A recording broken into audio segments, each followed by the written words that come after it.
the floor, just staring at the ceiling. I've been here for hours, just fighting back my demons. I can't explain it. I'm not sad, but I start to cry. I don't understand it. I don't feel like myself inside. I'm laying on the floor, staring at the ceiling. I've been here for hours, empty, got no feeling. I'm laying on the floor, staring at the ceiling. I've been here for hours, just fighting back my demons. They'll say he always looks so happy. You never would've known. They say he always looks so happy. He never let it show. Yeah, he always looks so happy. You never would've known. He always looks so happy. He never let it show. I'm laying on the floor, staring at the ceiling. Been here for hours, I'm empty, got no feeling.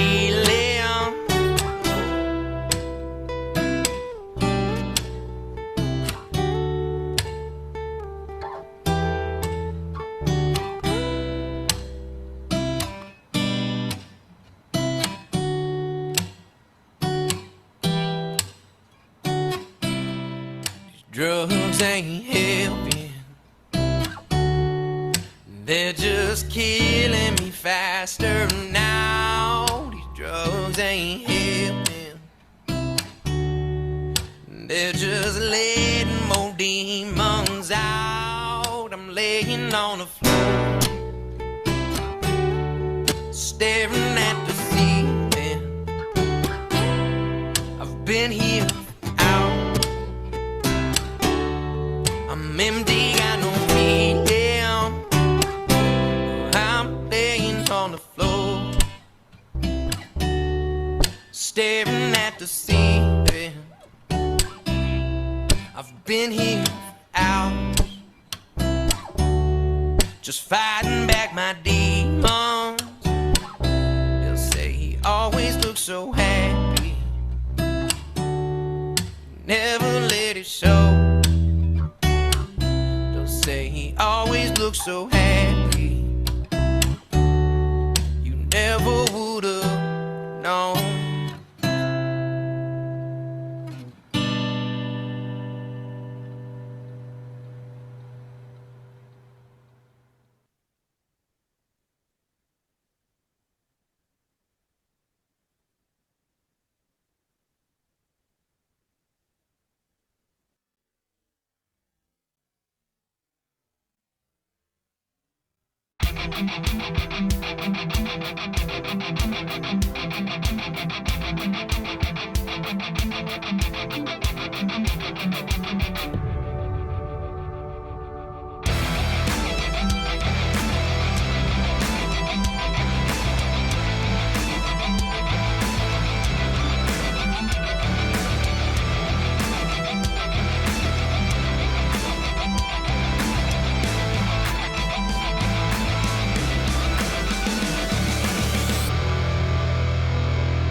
Good evening, everyone. I'm Tom Lamog. I'm a volunteer instructor with Guitars for Vets Cyber Chapter and with Cav Arts, the Challenge America Veteran Arts community.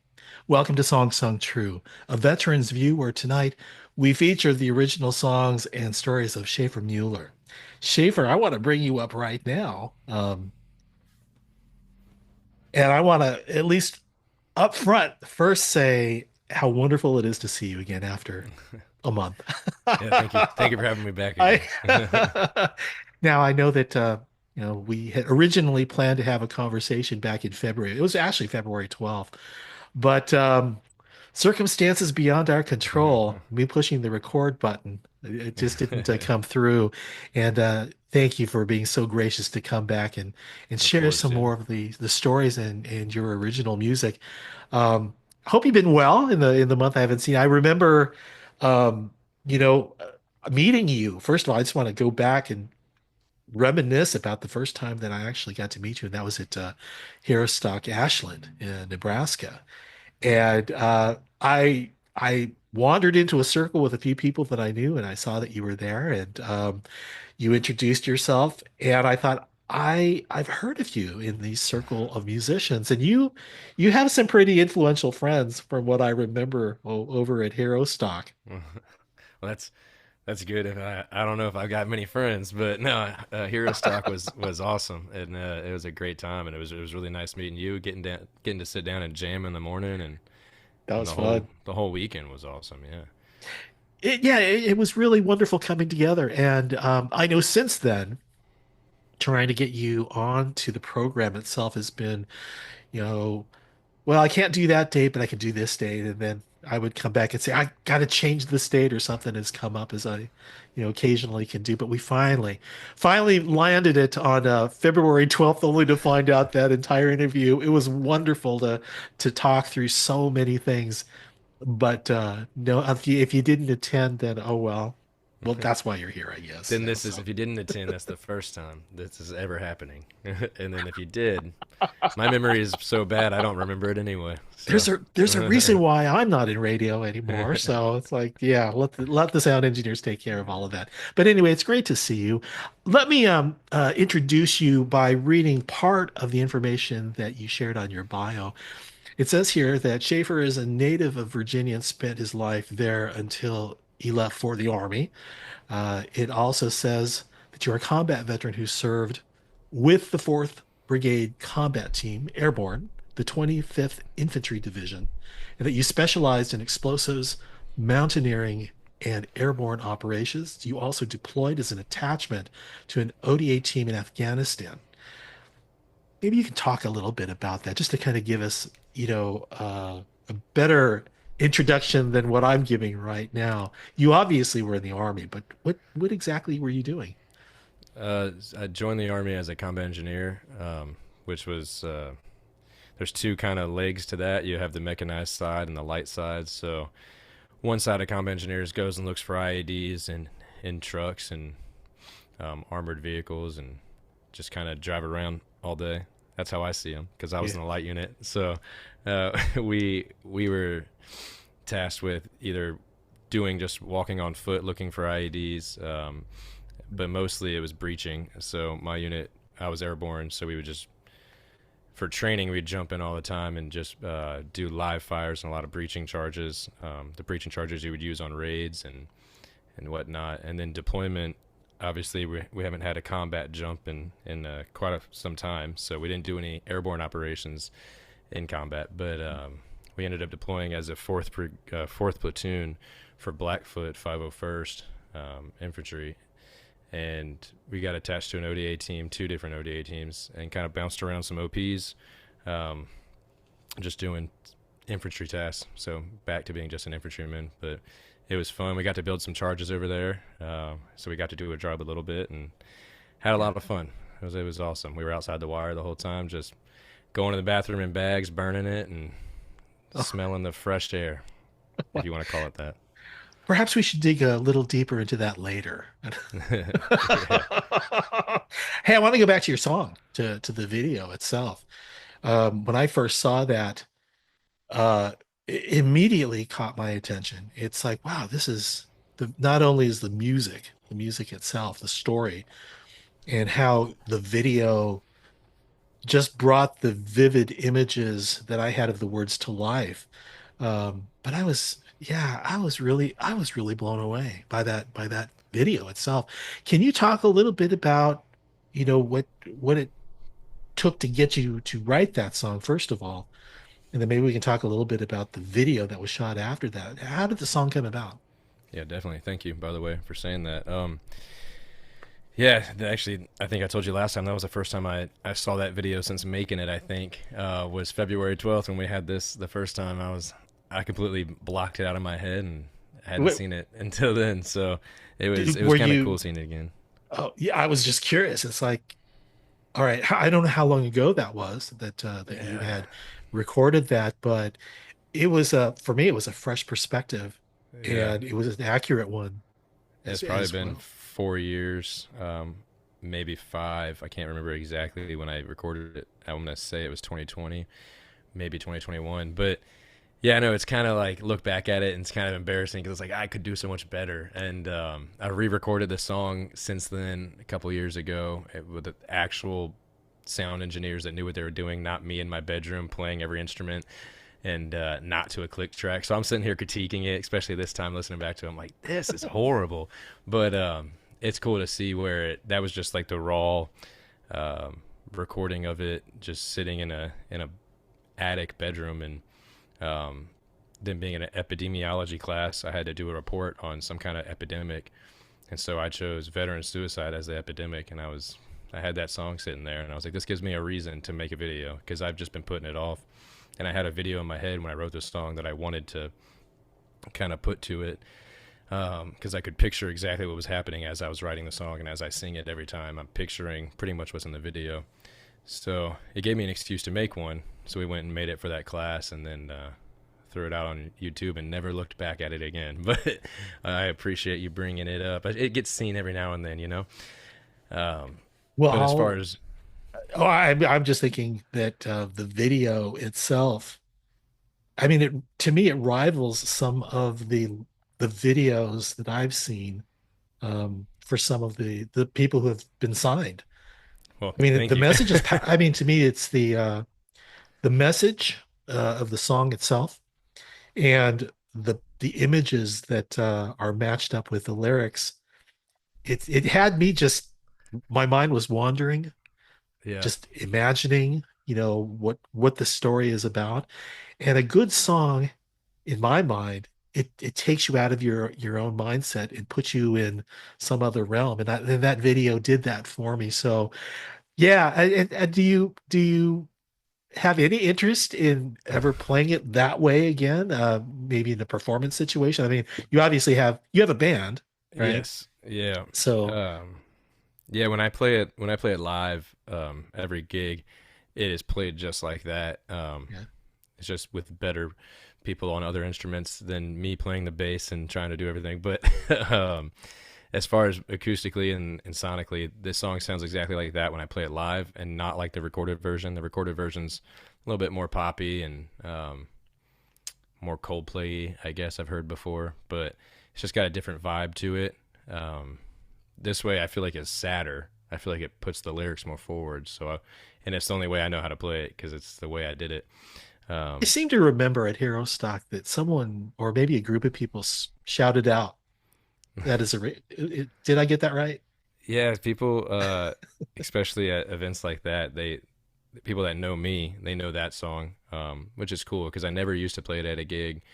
I wrote it for myself and then played it once, got a pretty big reaction from somebody that heard it in the crowd, and that made me feel like, okay, well, maybe people do want to hear this. Maybe it touches somebody. They came up to me afterwards and said that they had a loved one that had killed themselves, and that song just they were bawling and just wanted to hug me. And um, that was before I recorded it. And I was like, well, maybe I'll record this thing. And I put it out on just a video of me playing it on Facebook, I think back in like 2019. And a friend of mine from high school, her mom had committed suicide, and she reached out to me and said, that song, this was the first person to reach out to me before I ever played it live. She was like, that song, like, you don't understand. Like, can you send me the lyrics to that? That song touched me and made me think of my mom. And after about 3 people had come up to me at different instances, I was like, all right, this song actually means something. My other songs are fun. They tell stories. Some of them tell stories, some of them don't. But that song was just a story about me. I gave up on everything. I had no interest in moving any day. So I would just go lay on my living room floor, TV and everything off, stare at the wall, stare at the ceiling, and just not move the whole day while my wife was at work. And when I first got out of the Army, I just had no purpose at all. And I was just kind of lost. So I had given up on music, and then there was one day I was just laying there, and I was like, I gotta like try to play music again, because every time I tried, I just got annoyed with it, put my guitar back up, and I was like, I don't even want to do this. And that day, I just hit record on my phone. I was like, I'm gonna try to write a song, and just described what I was doing and feeling in that moment. And that song came out like just as it is exactly how I said it laying on the floor that day. I didn't really go back and edit it at all, and didn't change any words around. It's just what I was feeling. And then to see that other people have felt that, it kind of made me feel good and made me pick up the guitar again and want to go start playing and start writing songs. And I think I wrote a couple songs right after that. It like kind of put a spark underneath me and gave me like a new purpose, because I had nothing really going on after the Army. And was this your first, by the way? Was this your first song? Yeah. No, it's the first one that meant something, I think. But no, I had written songs. I probably wrote 200 songs growing up that nobody ever wanted to hear, so nobody did hear them, and they were not good. And then I can only imagine what your family was probably. Were you like locked behind the door, or did you have to share a room or something like that? And you're playing, it's kind of like, enough. Was that how it was? No, luckily nobody was ever home. So it was my sisters had moved out, my mom had moved out, and yeah, most of the day I would just sit there and play above the garage. I didn't have a door in the room I was in. It was like the halfway loft above the garage, and so I'm sure if I was playing, it annoyed them when they were home, but nobody was really home when I was playing. I'd wait till the house was completely empty before I'd play. So it was no issues. They did not want to hear me, trust me. So they made that clear. How long did it take for you to change that? I mean, when were you brave enough to finally perform in front of a family member, or did you have to go outside first before you like impress your friends and then bring it back to the family? It was definitely that. Yeah. I think I cared more about what my family thinks of me than I do my friends and random people in the crowd. So I have no problem singing on stage, but when it comes to playing for like friends, it's usually a little bit harder, more nerve-wracking. And then playing for my family, I know they're going to judge the crap out of me. So I'd never really like playing for them. And then there's like the family members that are going to say you're great even if you're horrible. So you got the extreme on both sides. It's like, well, I don't know if I want the truth or don't want the truth. I guess I don't really want anything, So, but I think the first time I played for them, I was too nervous to do it. And we were sitting on the beach, and my dad and aunt, I believe my Meemaw was down there with us. They asked me to play something, and so I turned around on the beach, so I was looking at the water and not at them, and played a song so I couldn't see them. And that was probably the first time. And then the next time I think I played for anybody was my buddy rehearsing for this like high school talent show, and I played in front of the whole school, and it was awesome. Everybody cheered, and I was like, dang, this is cool. And then I wanted to drop out, well, not drop out of high school, but I wanted to not go to college and just go to Nashville and pursue music, being a songwriter. At that point, I had written a bunch that nobody had heard yet. And my dad and my sister, they were like, no, you're not going to make it in Nashville. Go to college, like do school. If you still want to go after school, maybe, but you're not that good. So I wouldn't pursue it. And I was like, oh, wow, that was brutal, but that was honest. Yeah. So I gave up music for a little bit. And then when I was in the Army, my buddies were playing, and at this point I had played for people like 3 times in my life. Otherwise it was just myself, my ex-wife, my ex-girlfriends. They all hated it, so it was great. So when I was in the Army, I met a couple buddies that were playing in the barracks one night, and I went and sat in with them, and I was like, yeah, I play a little bit. And so I grabbed the guitar because they were asking, and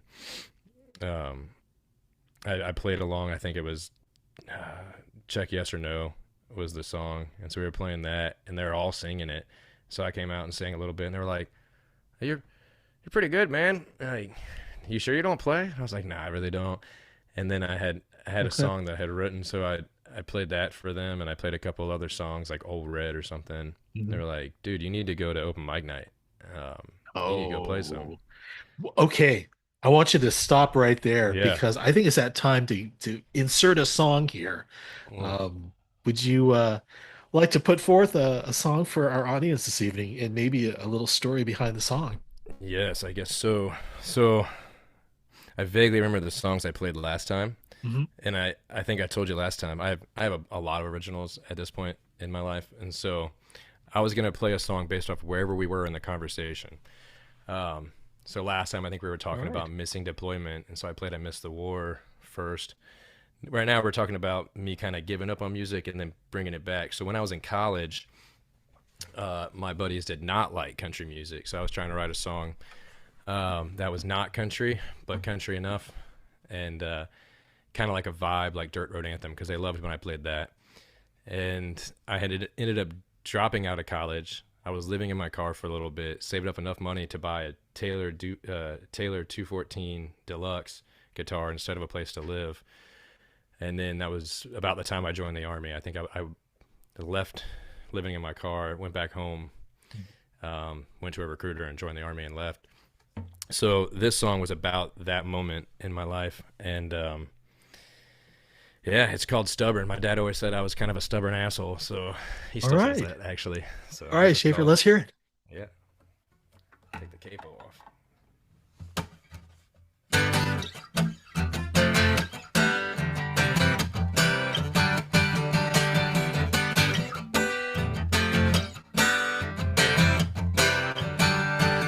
Well, I'm stubborn as a mule, I'm a hard-headed fool, I make the wrong choice. Everything I do, yeah, I take a wrong turn.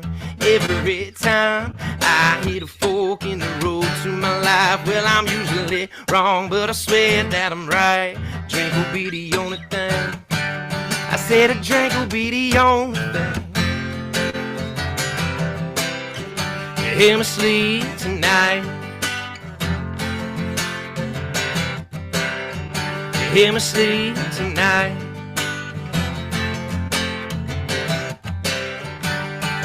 Well, this bottle's got me on the spill again. Yeah, I thought I broke the curse way back when, but it's got a hand on me in it. It keeps on pulling me back in. Well, I seen it wreck my life. Well, I seen it terrorize everything that it used to be alright. Well, I'm stubborn as a mule, I'm a hard-headed fool, I make the wrong choice. Everything I do, yeah, I take the wrong turn. Every time I hit a fork in the road to my life, well, I'm usually wrong, but I swear that I'm right. Drink will be the only thing. I said a drink will be the only thing.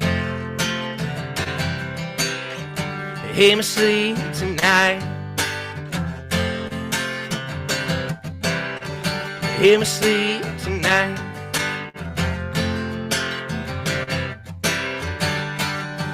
Well, I messed up and I got drunk, never wanted to get back up, but the app fell down, I just let my whole world spin around. And when I had a drink's the only time I didn't think about my world crumbling down around me. You see, I bought a new guitar while I'm sleeping in my car. Never get too far, never up too far. So I go to the bar with the passage on. All does is add another scar to my mind. And it's not kind of selfish. And you will find, yeah, that I'm stubborn as a mule. I'm a hard-headed fool. I made the wrong choice. Everything I do, yeah, I take the wrong turn. Every time I hit a fork in the road to my life, well, I'm usually wrong, but I swear that I'm right. Drink will be the only thing. I said a drink will be the only thing. Hear me sleep tonight. Hear me sleep tonight.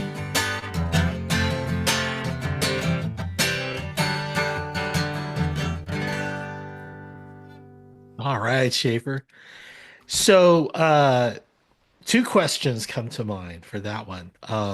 First of all, dig the groove on that song. I mean, I was Thank you. Yeah. So, your the friends that you had played it for who didn't like country music, did you convert them? I think so. Yeah, yeah. Most of my friends that said they didn't like country music now, like Huh? they all tell me the same thing. I don't like country music, but I like listening to you. I'm like, oh, thank you. I guess they like the way I do it. I guess All right. Well, that's awesome, man. it The works out. the other question is, at what point? So obviously, mentioning what your dad thought of you, it was important to you to have the support of your family. Do you recall at what point you finally performed a song for them and they just said, "I didn't know"? I mean, how did you get so good? I mean, did something like that ever come about? Um, yeah, probably this year. So it took him a good 6 years of me gigging a lot for them to say it. Now I remember writing a song called "Dancing" for my wife, a story about how we met, and my dad. I went to visit him. I think it was the summer I got back from deployment. So I had just wrote this song and visited him a month later, and he was like, "That song you wrote, it's really good." I was like, "What?" Yeah, yeah. He watched it on Facebook or whatever.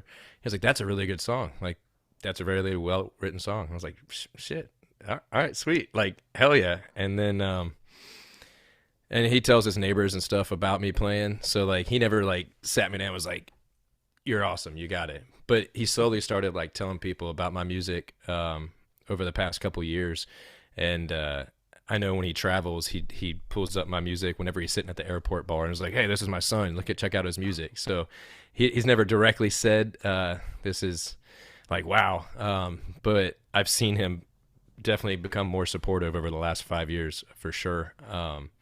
And he came to visit Alaska in August, and he came to one of my gigs, and it looked like he actually enjoyed it, which was cool. And then my sister came.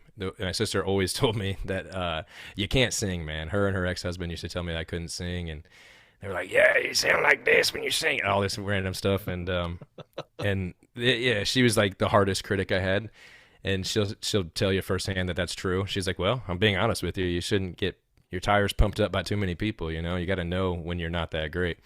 But she came to a gig here when she visited me, and it was just me, my solo in a corner of a bar I play every Thursday, and she was crying at the table, and she called her ex-husband to take or send a video to him, and was like, "Look at Schaefer," like because they were both telling me like, "Yeah, you're not good, dude," and she was like, "Oh my God, I got done that night," and she was like tearing up, like oh my God, you've gotten so much better and like just grown so much. I was like, well, yeah, it's been like 15 years since you've actually sat down and listened to me, you know? And she was like, nah, I saw you in Virginia a couple years ago. She was telling me how much, like, how it wowed her. And so that was cool. My mom and my other sister, they've always been supportive, even when I sucked, I guess, because they're always like, this is great. You're amazing. Like, that's their mentality. They're not the tough Yeah. love people. They're the here's love people. So, Yeah, yeah. Well, you must have felt on top of the earth, on top of the world, I should say, after getting, that type of praise after years of abuse. yeah, it was cool. Like, it's cool whenever I know my dad shares my music. I'm like, wow, all right, that's cool. And then having my sister tell me for like the first time ever, like, wow, like that wowed me. I was like, that's probably a better feeling than most things, like, because she was the toughest critic I had for sure. Now, I'm curious if your family were they in the military at all, or are you the first, or Um, yes, my granddad joined, and I think he ended up getting kicked out for being colorblind back in the whatever years it was.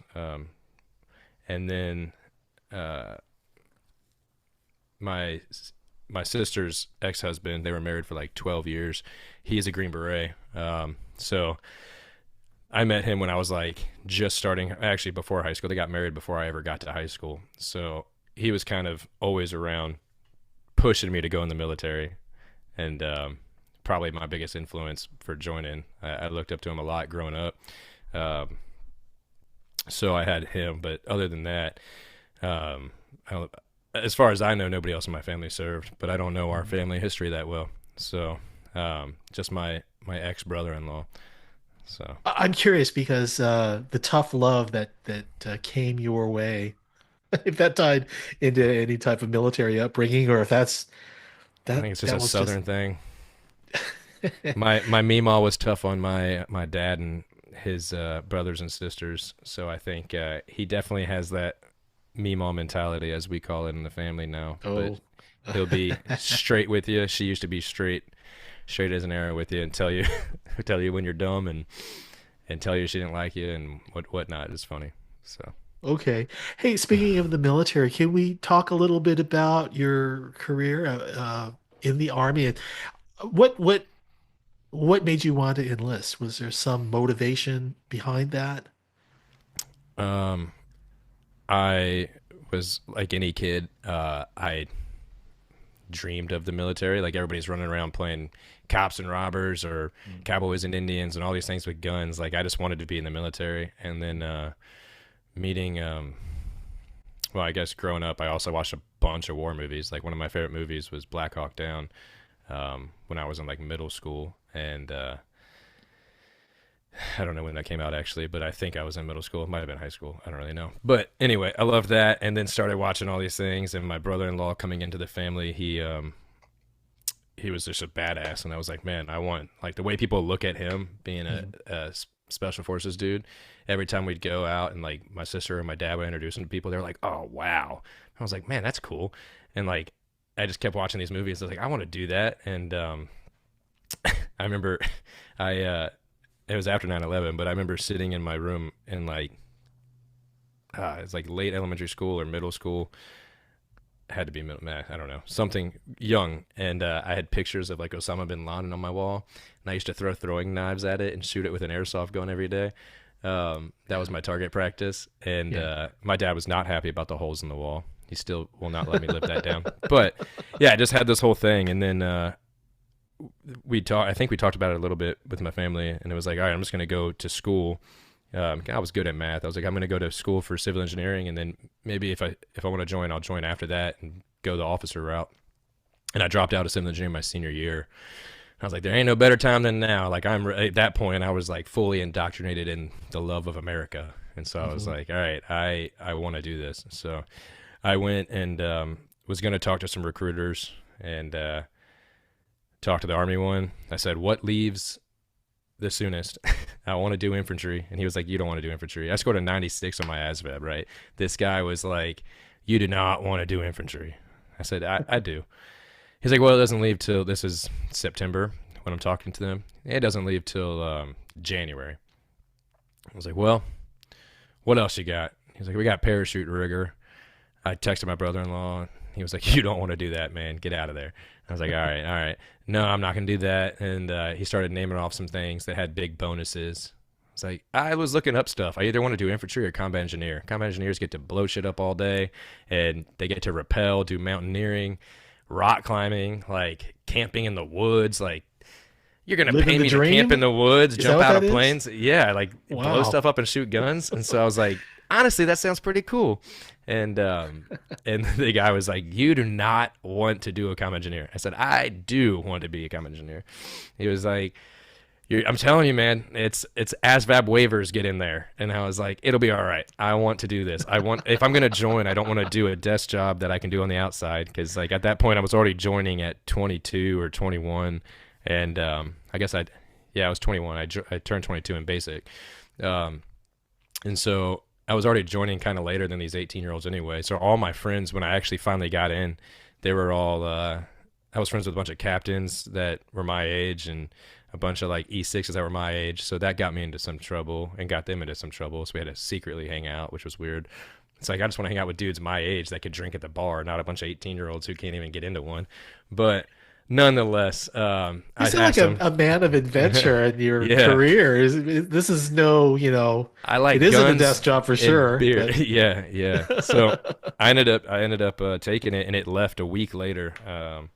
So I was able to get into basic. I was at the recruiter the end of September, and I was, I believe it was October 5th was when I arrived at Fort Leonard Wood, Missouri. So it was a quick turnaround, and I loved it ever since.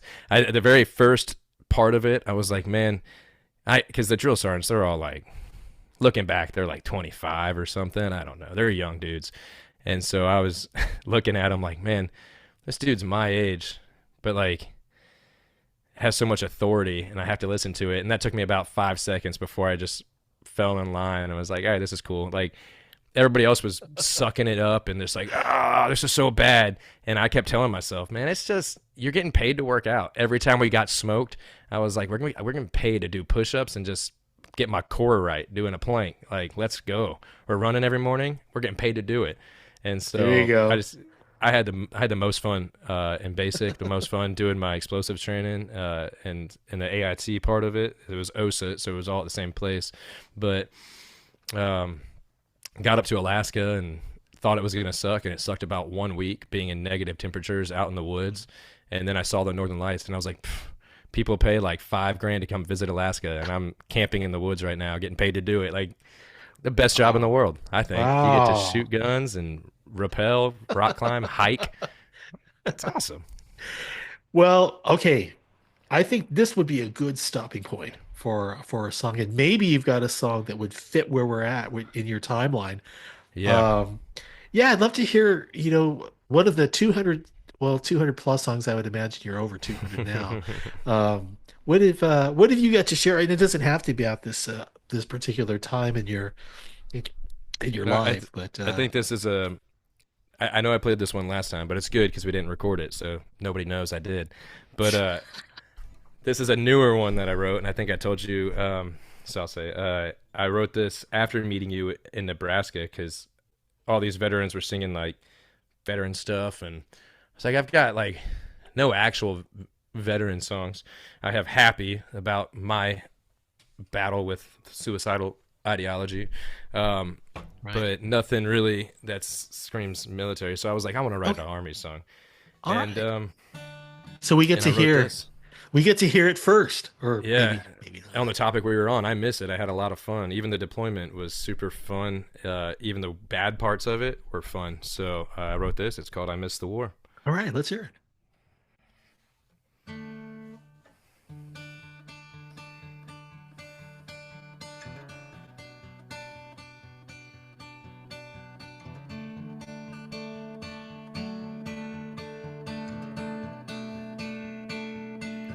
I miss the war and like asleep, the burn pits and MREs, the sling loads that came once a week. Man, I miss those days at EOP. A small arms fire coming from over the ridge, pipe shots from some punk ass coward kids. Well, I miss the war. I miss the war and hanging out with the boys, playing spades and talking shit, drowning out the noise. The sunrise glow over a Esco wall. Man, I miss those days. Man, I miss them all. A show of force from the motors in the sky, bombs dropping from the airplanes in the night. Well, I miss the war. Back then I had a purpose, but now I'm out and I feel worthless. I had no worries, but the job had hand. Now I'm just an overworked, stressed out, fucked up man. Well, I miss the war. A small arms fire coming from over the ridge. Pop shots from some punk-ass coward kids. Man, I miss the war.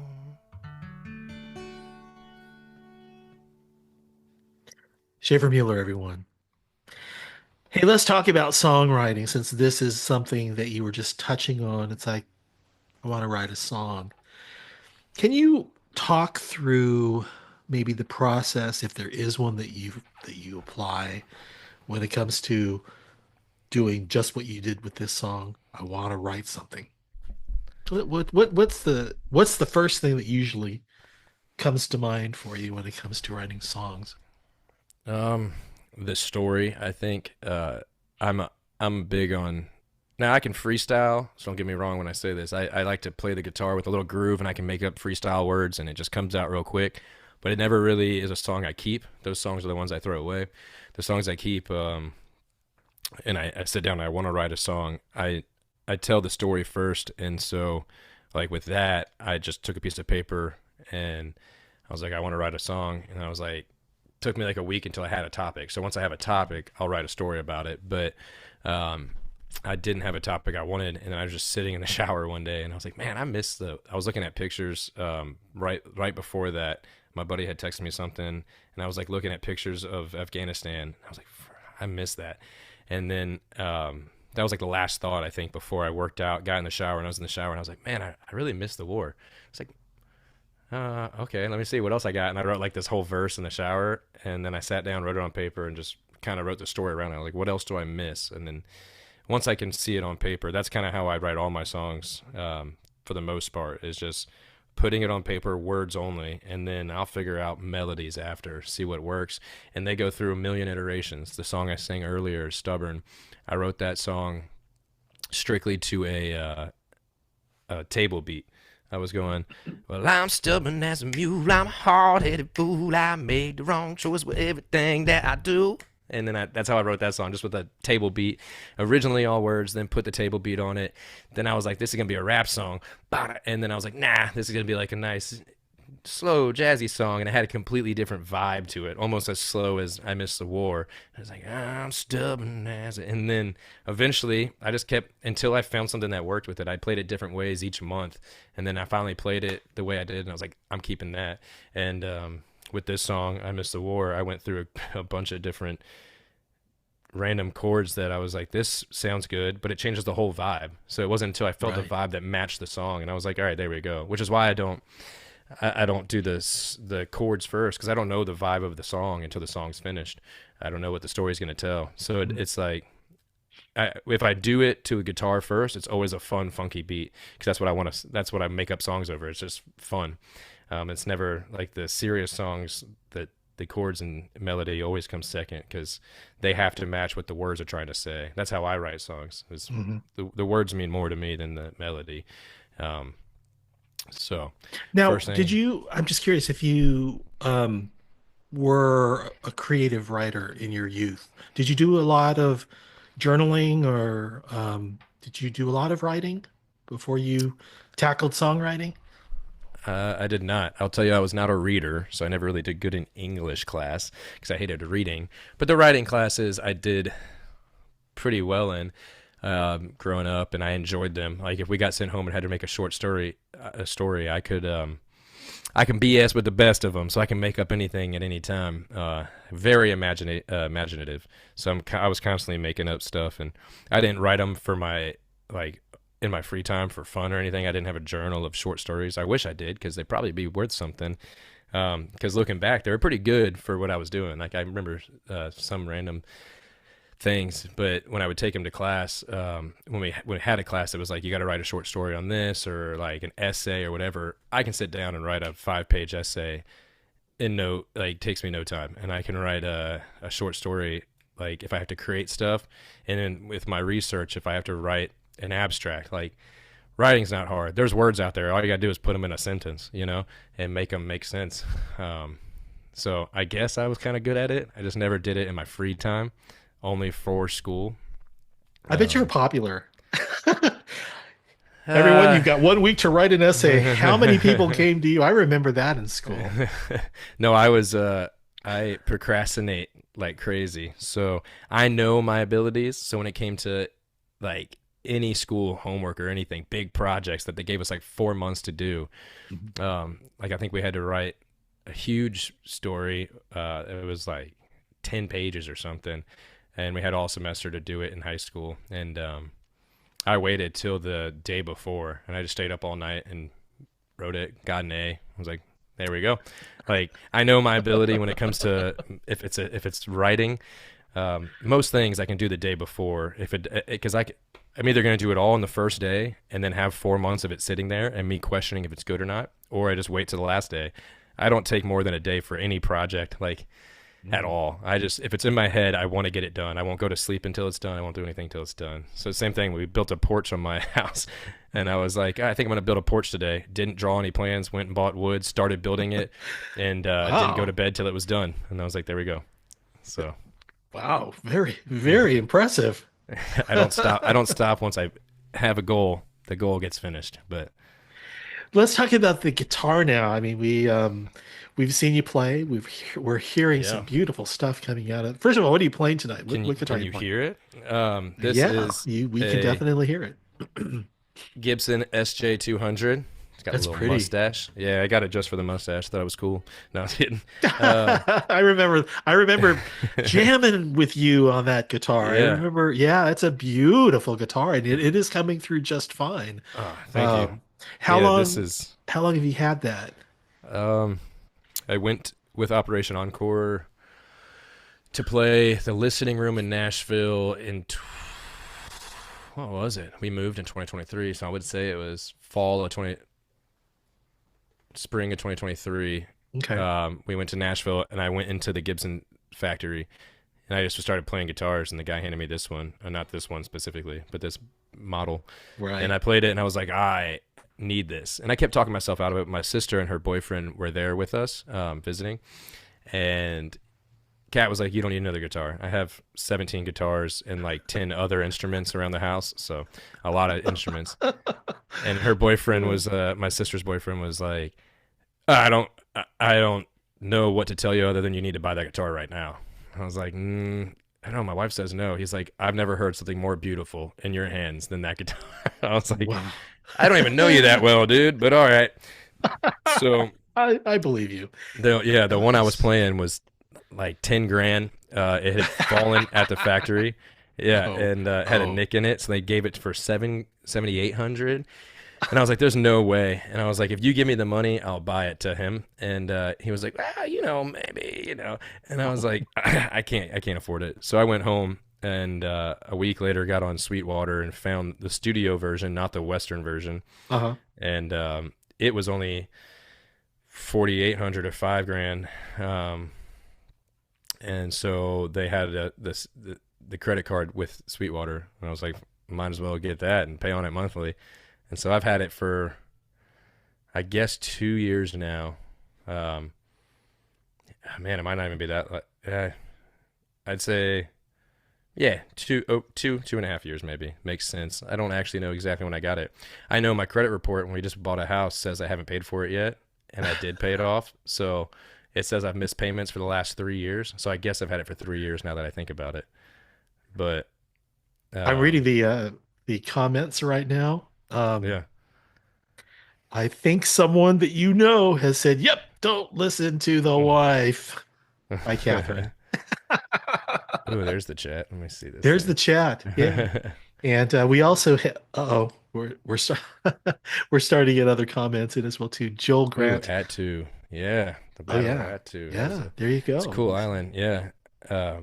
Dang. Yeah, they're reconstructing it now because nobody lives out there, but the old Army base is getting some electrical work done. So I don't know what's happening there, or the old Air Force base, whatever it was, on that too. And That's cool. Very good, very good. Yeah, and of Yeah. course, don't forget, Catherine has chimed in with some comments. Yeah. I'm sure Hi, you'll have a Kat. conversation afterwards.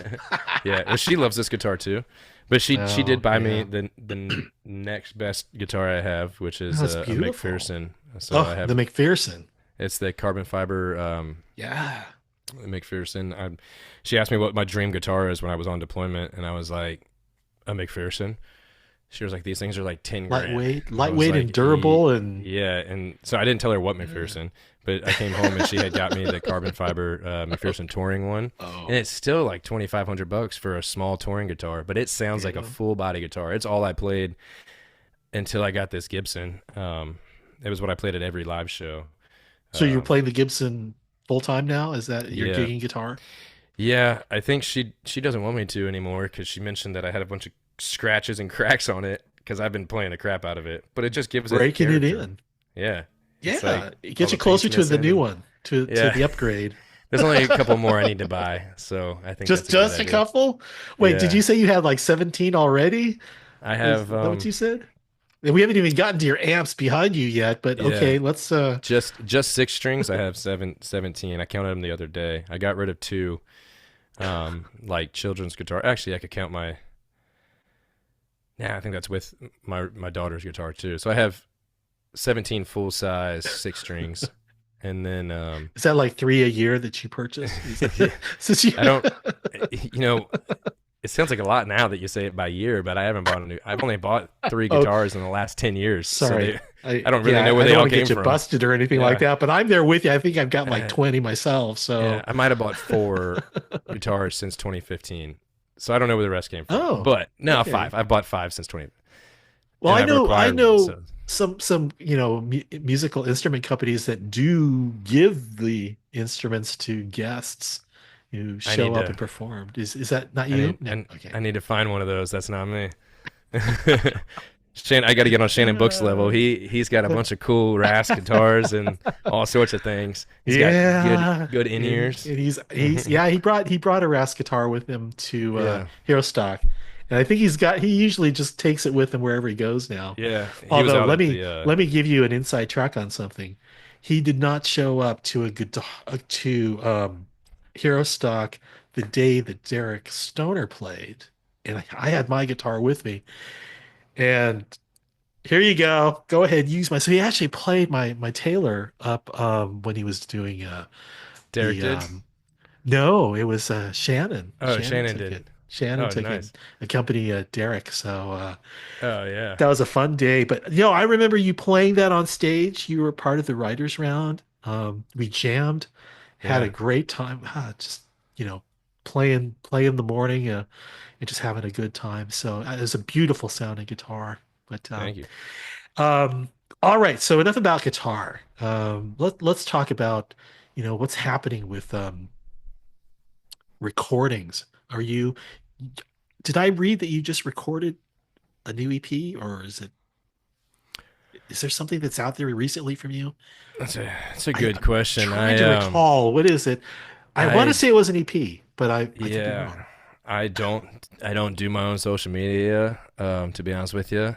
So half the time I meet people and they're like, "Oh, I saw your post," and I have no clue what they're talking about. So if you read something somewhere about an EP, I don't know anything about it, but I am recording that nobody Okay. but my wife knows, so she might have posted something. But okay. yeah, I am okay. recording. I'm trying to actively record. I have 8-10 new songs I want to put out, and I haven't put anything out since.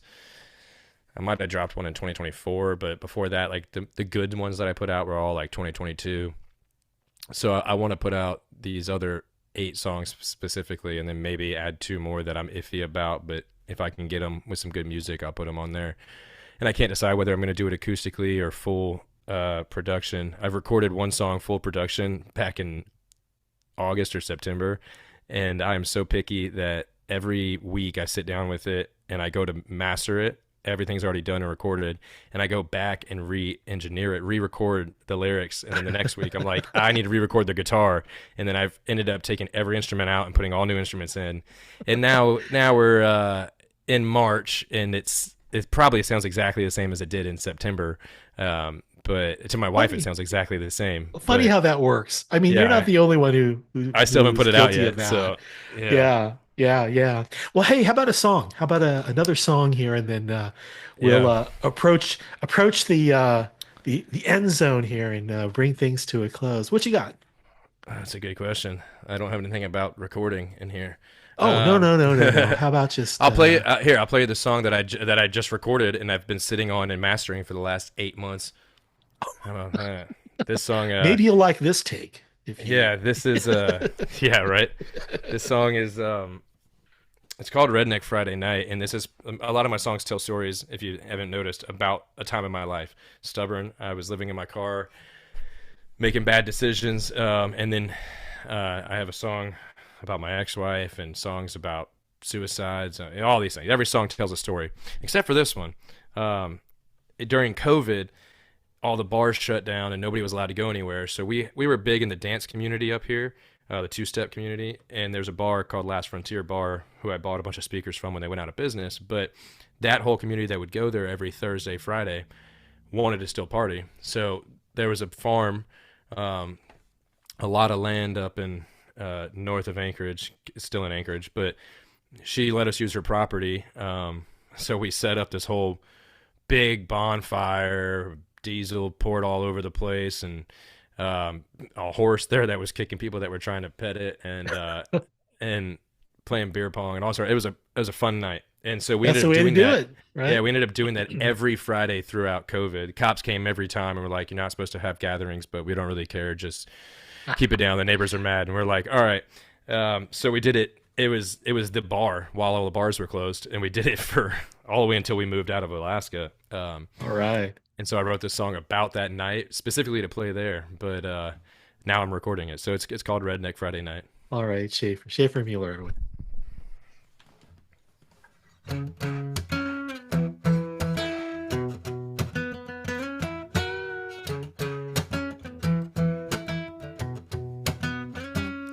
Got a little fire, bring a few friends. We got the country music bumping. We got beer, whole cooler full. We got girls in inflatable pools. We don't need to go downtown to have us a good time.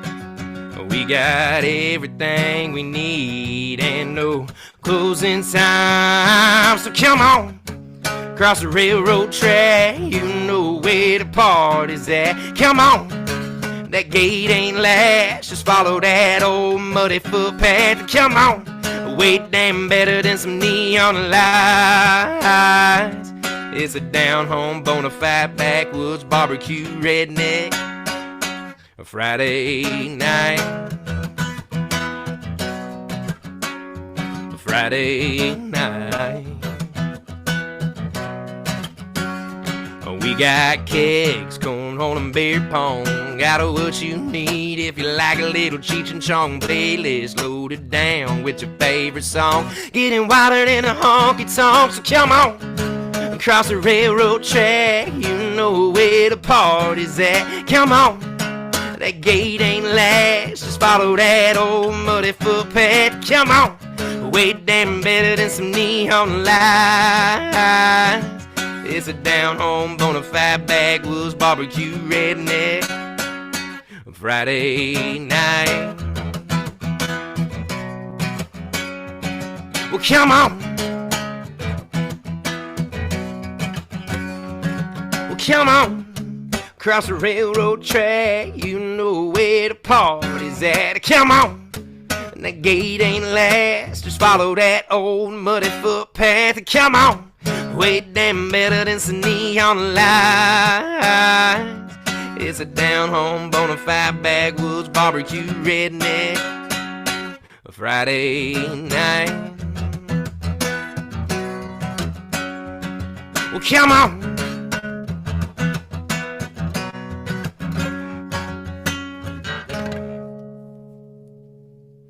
All right.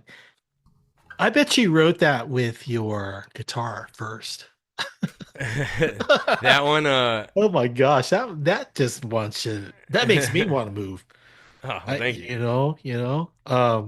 That's really cool that you can actually take that acoustic guitar and really make people want to move. I don't know if that's how you usually do that at your shows. That's Um, exactly how I play it. That's not how I recorded it. So now I might go back and record it like that. I don't oh, know. sorry. Don't take my word for it. I Pay just no need a couple attention to more the. takes. 10 more takes. So let me ask you this. If you were to sum up music's impact on your life, how would you describe that? Well, it gave me a purpose. Um, Probably throughout my life, not just when I was gigging. So it's been like the thing that helps me deal with shit. It's my way of doing it, is writing songs. So that's why I probably have so many songs that nobody's ever going to hear, because it was just songs that were my feelings and a way of putting them down on paper without just keeping a diary or journal, I guess. But like growing up, when my parents got divorced, I didn't let it affect me. I didn't say it bothered me. It didn't bother me. But I played a lot more guitar at those times, and I wrote a lot of songs about it, and just songs in general, while nobody was home, and that kind of helped me just deal with whatever. If I was having a bad emotion, I'd play a sad song, and it felt better. Like, sad songs make you feel better. And then in college, it helped me meet a bunch of ladies, which was cool. No, I was kidding. But it was kind of just my way of, anytime I felt like crap and I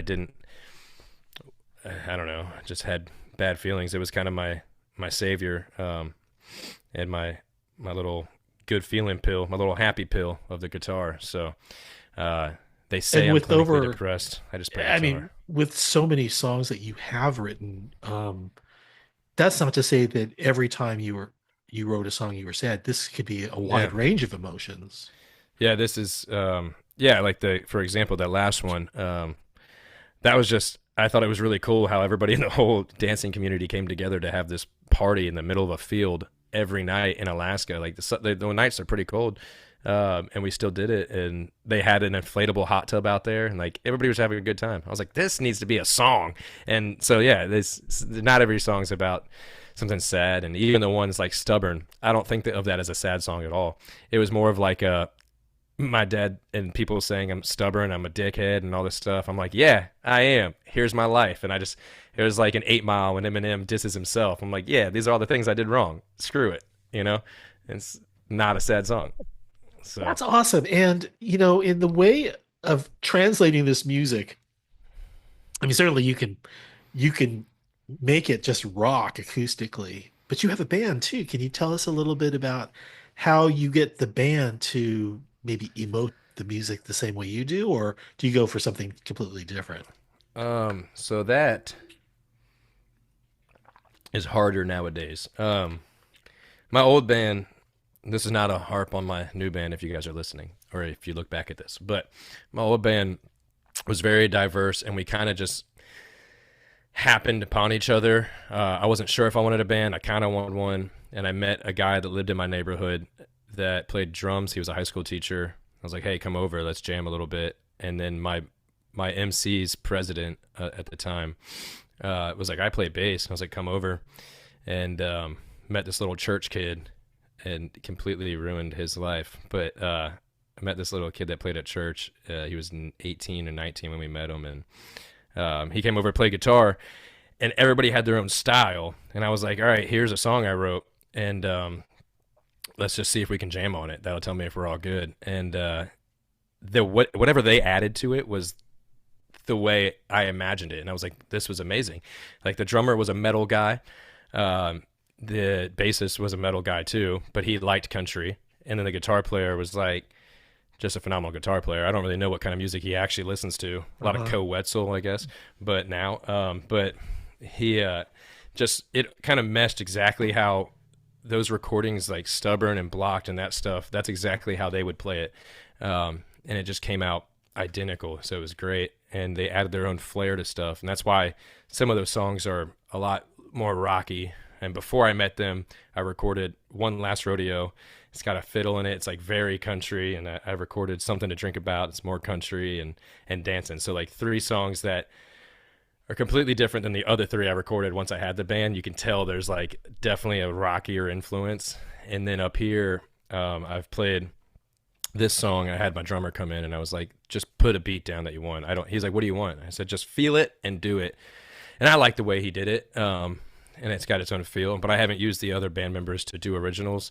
So the only originals we play live as a full band are the ones that are recorded. And I'm like, they don't play it the way it's recorded anyway, but I do. So I'm like, just follow me. And it's already got a mindset. So I haven't used them other than Redneck Friday Night for the drummer. I haven't used them on any of the new songs to see what I want to do with the full band. And I don't play them live. If I do play them live, they just have me do it acoustically because they haven't learned it yet. But they're my bass player now has been playing for like 20 years. He can jam with anything. He adds good flair. My lead guitar player has never played lead guitar until playing with me last 2 weeks ago. And he's just a solo guy that plays guitar. And I saw him at the bar and I was like, you've got some chops, like come join my band. So he's still kind of learning and trying to get into his groove. And then my drummer, when I first met him that I currently have, he was so by the book, like this is how the song is. You got to play it like this. And it was hard for him to break out of that. And I was like, you just got to feel the groove, dude, feel the groove. And I think he's broken out of that now. We've been playing together for a year with this band, other than the guitar player. We had a fiddle player, but she just had a baby. So we've had one gig without the fiddle and with the new guitar player, and we have one Saturday. So, but they're all kind of getting into the groove, and we're working together. We've switched bass players and fiddle players in the last 3 months. So a lot of personalities you have to deal with. Yeah, as definitely. the songwriter. And is this something, leadership, is this something that you learned while you were in the Army, or is this something that you had to pick up along the way and apply to the band? Because so many personalities, and musicians, they can get pretty much headstrong about how they want to do things. Yeah. But with the right leadership, for sure, you can give them some directions. But yeah, where did the skill come from to lead this band? Well, growing up, I played a lot of team sports, and I think that you learn leadership in sports in general. Mm-hmm. And then with my friend group growing up, I had the same friends from elementary school to graduation. But they kind of did whatever I said, so I was kind of the leader of our group. So I got a lot of the blame and a lot of the joy. But in the Army, I was I kind of went through some things. I was just on a team, and then I was a team leader, and then towards the end of my thing, I got put as a temporary squad leader and whatnot. But I don't know. I think just naturally, I know how to lead people. I know how I don't want to be led. So when it comes to leading a band, I don't bark orders. That's what my bass player likes about my band. He's in bands that he hates playing with because they're like, this is what you're doing this. And I ask everybody, like, hey, I think we should rehearse like 5 of these songs that are new. Are you guys available? If not, we'll just wing it on stage. And like, I'm kind of just, let's go with it. I know what I want, and I'll make sure we get to that at some point, but I'm not going to make anybody not have fun because it's music. It's supposed to be fun. As soon as you treat it like a job, it's not fun anymore. You might make more money in the first couple months of being structured, but then you're going to lose money because you're not going to have fun on stage, and nobody's going to want to watch you play because you're just too regimented. So I don't know. It's like the opposite of the Army. I don't have any regiment to it. I just show up and play and make my wife do all the hard work. And she did say, I think I'm the leader. So. Yeah. You got it. I make the calls, and she tells me where to call them. Okay. Have you got one more song in you? I've got just a little piece of Guitar Servette's business that I want to read, but if you have time for one more. Yeah, I no could pressure, play all night. I figured you had at least 200 songs, but let me get this business out of the way first, and then roll you into the next song here. Yeah. But I wanted to just let everyone know about Guitar Servettes and who we are. We're a 501c3 nonprofit organization. Our cyber chapter allows veterans to enroll in the G4V program free of charge and complete private lessons online. These lessons are individualized and designed to help veterans learn guitar at their own pace. And once the 11-lesson program has been completed, the veteran will receive a new acoustic guitar and the accessories needed to continue playing.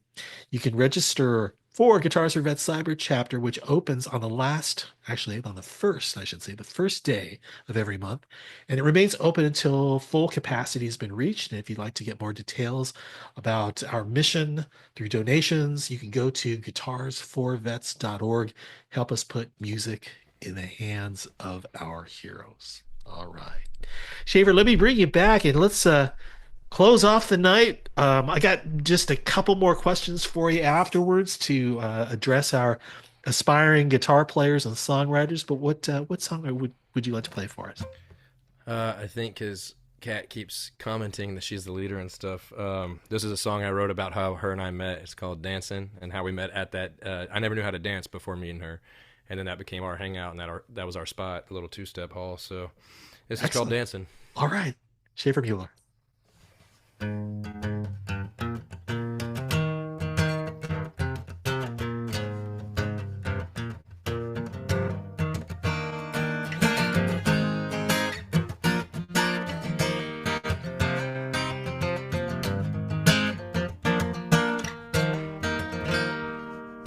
She came up and asked me to dance. I said no, but she took my hand. She led me out onto that old dance floor. I said, I don't know how. She said, that's fine. I'm gonna teach you just to live right. When I say so, just make sure that you're dipping me low. And now we're dancing around in the kitchen, always putting on a show, 'cause we're dancing wherever we go. We're dancing around in the kitchen, always putting on a show, 'cause we're dancing wherever we go.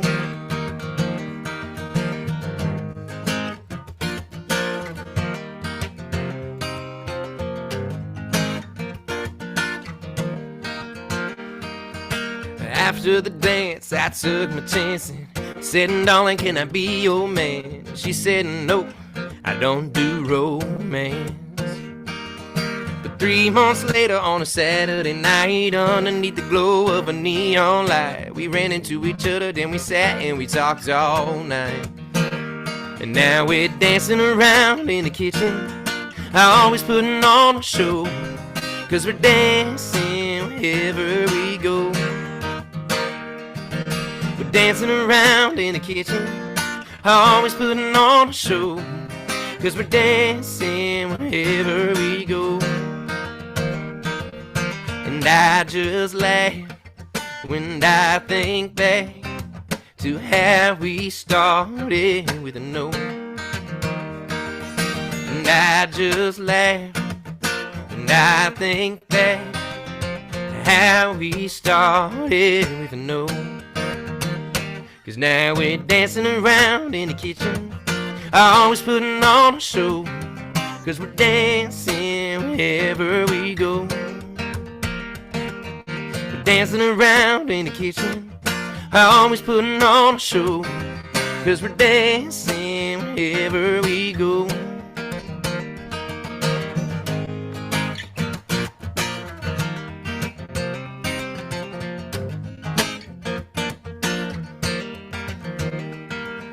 Well, 3 years later, I made her my wife, had a little girl, and she changed our life.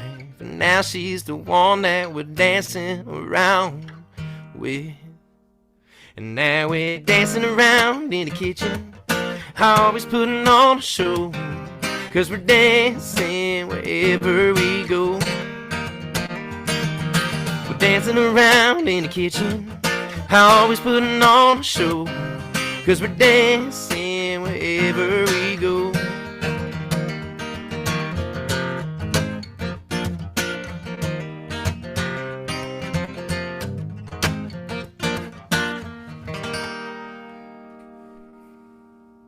For someone who doesn't know how to dance, you sure put the groove in that strum.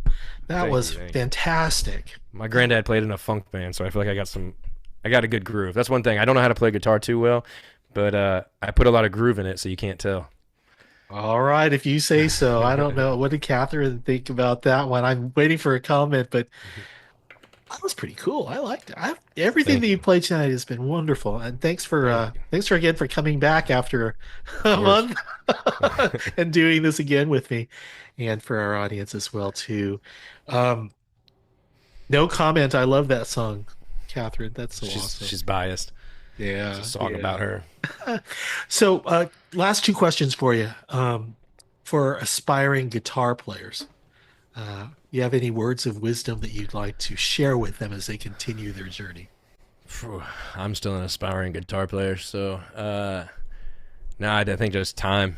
I think that's what I said last time as well. Like it's it's kind of daunting if you've never played and you look at a guitar and you try to play it, but once you get one chord, you get that chord down, you're like, all right, learn another one, and then there's only 12 or 11 possible things you can do when it comes to notes. So you can learn six of them or seven of them are in the right key.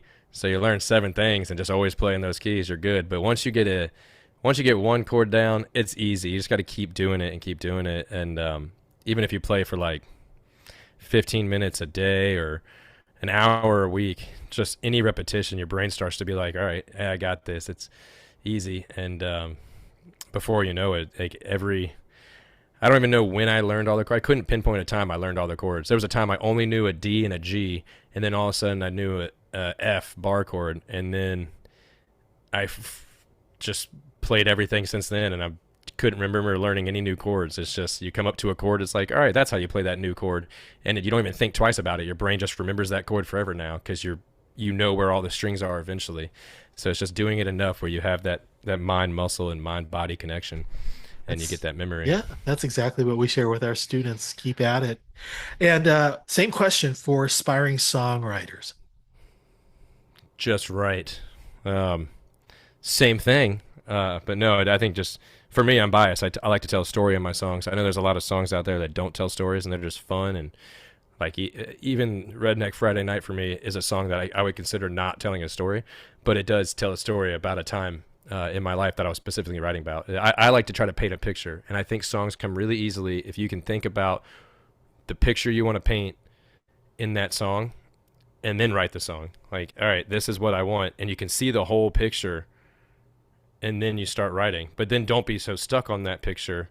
Like allow yourself to erase some things because it might not work, and don't get stuck on one line. Like if you think a line is fantastic and you're like, this needs to be in this song, but nothing else in the song works with it, it's probably the line that's the problem. It might be your favorite line. You might think it's the catchiest hook. I've done that so many times, and the song's better without it. Save that hook for another song. It's just it might not fit. So don't be so stuck on a line that you're not willing to change it because a song is constantly changing. You could start with one verse you love. That verse could become the third verse by the end of it, and only one line of that whole entire verse might be the same. You just got to be able to let it flow whatever direction, like you're painting a picture the whole time, and you're Bob Ross. You don't know what you're painting yet. You're just going to start with some freaking colors and see what happens. But if you just start with an idea, the song should flow, and just don't be too strict. Don't try to force rhymes. Eminem, he said everybody says that orange doesn't have a rhyme word, but then he's like door hinge, orange.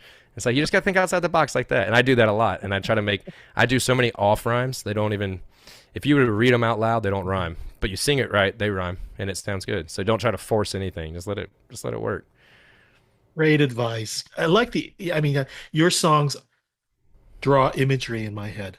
It's just, and that to me, and I think that when we spoke last, painting the picture, I just thought to myself, you know what, I'm gonna start thinking about that approach. And I think, it really helped. So those are good words, my friend. Thank you. I think it's what's worked best for me. Like it's not how I've always done it, but it's how I've been doing it recently. Because I used to just stress myself out trying to finish a song, and I could never finish it because I was trying to force it in a box.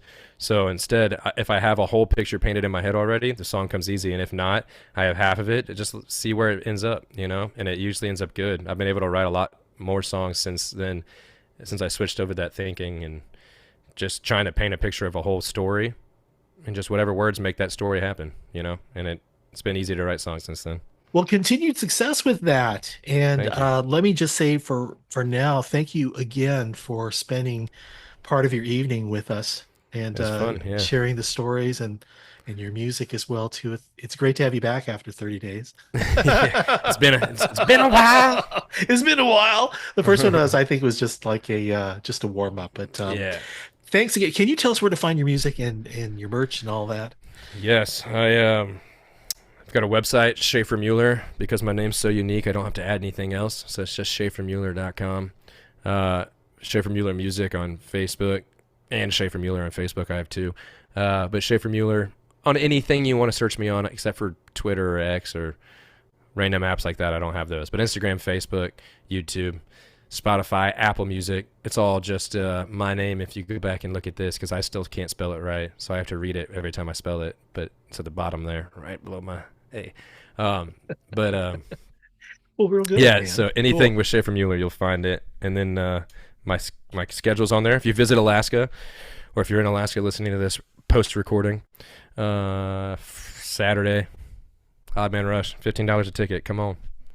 All right, my friend. Well, thanks again. And for our audience, thank you for watching Songs Sung True, A Veteran's View. We hope you enjoyed our conversation with Schaefer Mueller. And you be sure to check out the other episodes that we recorded for Songs Sung True. You can find that at the Guitars for Vets YouTube page under the Cyber Chapter, and at the Guitars for Vets Learning Center at cavarts.org, where there's no cost for veterans to join. Our next episode of Songs Sung True, A Veteran's View is Thursday, March 20th at 5:30 p.m. Pacific. Singer-songwriter Jack Blaze, who served in the U.S. Army and the U.S. Marine Corps, joins us with some of his experiences and shares some of his original music with you. And it should be fun. I spoke with him earlier today, and he's really excited. So hope you all join us as well. So with that said, for Guitars for Vets and Cav Arts Challenge American Veteran Arts Community, I'm Tom Lamog. Thanks again for watching, everyone. Good night.